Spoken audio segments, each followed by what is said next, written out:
Assalamualaikum warahmatullahi wabarakatuh.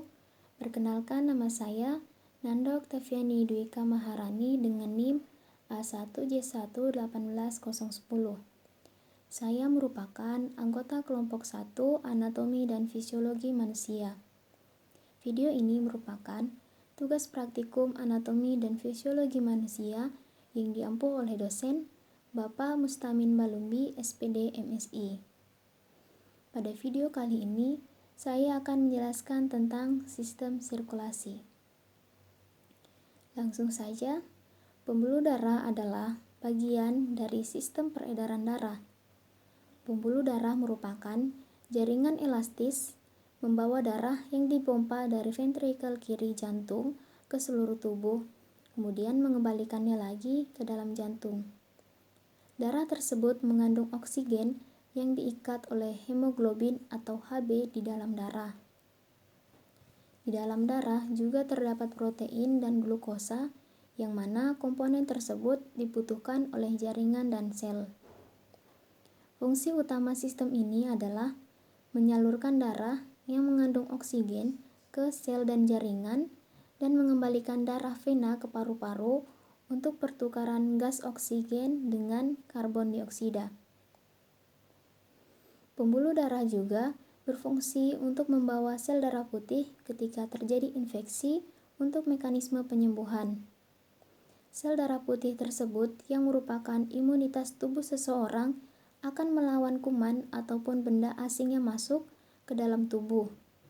Sehingga ketika imunitas seseorang melemah ataupun kuman yang masuk ke dalam tubuh terlalu kuat, disitulah seseorang terkena penyakit.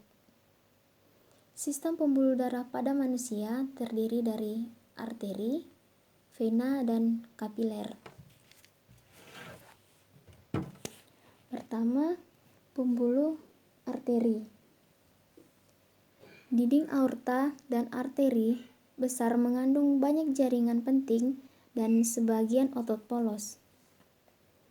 Fungsi arteri yaitu pada saat ventrikel kiri memompa darah masuk ke dalam aorta dengan tekanan tinggi.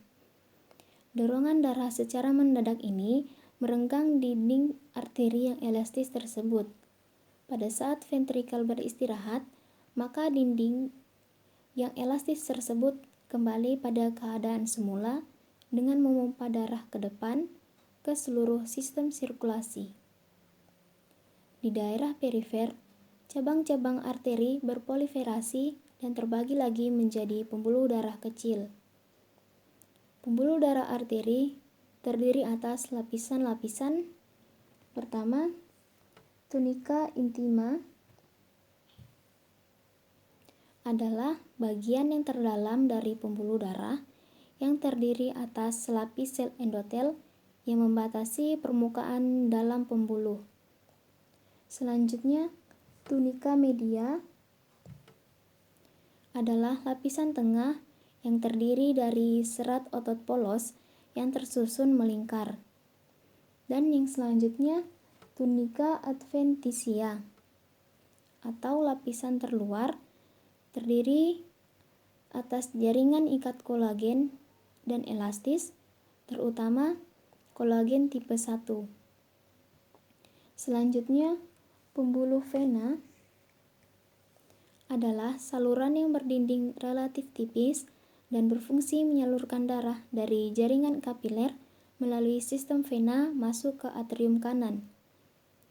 Aliran vena ke jantung hanya searah karena katup-katupnya terletak strategis di dalam vena. Vena merupakan pembuluh pada sirkulasi sistemik yang paling dapat merenggang. Pembuluh ini dapat menampung darah dalam jumlah banyak dengan tekanan yang relatif rendah. Vena juga terdiri dari beberapa lapisan yang sama seperti pembuluh arteri. Yang lapisan pertama yaitu tunika intima, terdiri dari lapisan endotelium yang mengandung sel pipih selapis dan lapisan subendotelium yang berisi jaringan ikat tipis yang langsung berhubungan dengan tunika adventitia. Selanjutnya, tunika media lapisan ini tipis, otot polosnya bercampur dengan jaringan ikat.